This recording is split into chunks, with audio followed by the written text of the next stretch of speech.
τηγανιτή καραβίδα. Το λαχταρούσα αυτό το φαγητό. Γιουπί! Ας δω το φαγητό εκεί, Μάη. Μόνο λαχανικά και ψωμί. Φτωχό κορίτσι. Φαίνεται πως δεν μπορούσαν να αγοράσουν παρά μόνο μία καραβίδα. Εδώ είναι ωραία. Πείτε μας, ποιος από εσάς είχε ραντεβού με κορίτσι από το Οντζόγκου? Δεν πρόκειται για ραντεβού. Ήταν η ξαδέλφη μου.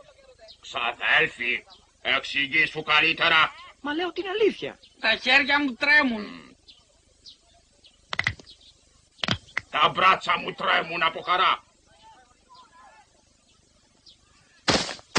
Ακόμα παριστάνεις να δω! Καταραμένε! Ας το καλό, τηγανιτή καραβίδα. Εντάξει. Εσύ, βρωμιάρη, καταραμένε! Φτάνει πια. Μισό τους ψεύτες! Οχ! Όπα, ωραία, σωστά. Οχ! Βοήθεια παρακαλώ. Στάσου! Μη, σε παρακαλώ. Τι έκανες?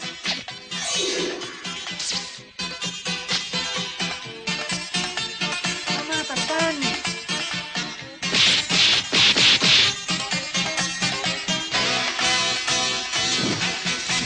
Ένα αγόρι από το Κιτόκου δεν βγαίνει ποτέ με κορίτσι από το Οντζόκου.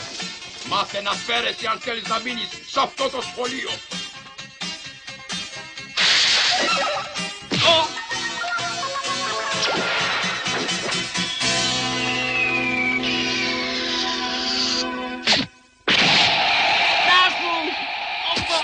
Εσύ, καταραμένε! Σταματήστε! Καταλάβατε! Καταλάβατε καλά τώρα! Η πρωινή σύσκεψη θα αρχίσει τώρα. Εντάξει, πάμε. Σταθείτε! Ποιος είσαι εσύ? Πώς σε λένε?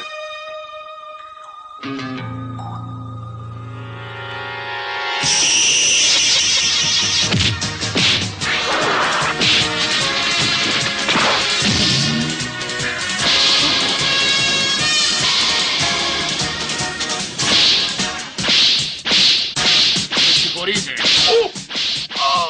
Παρακαλούμε.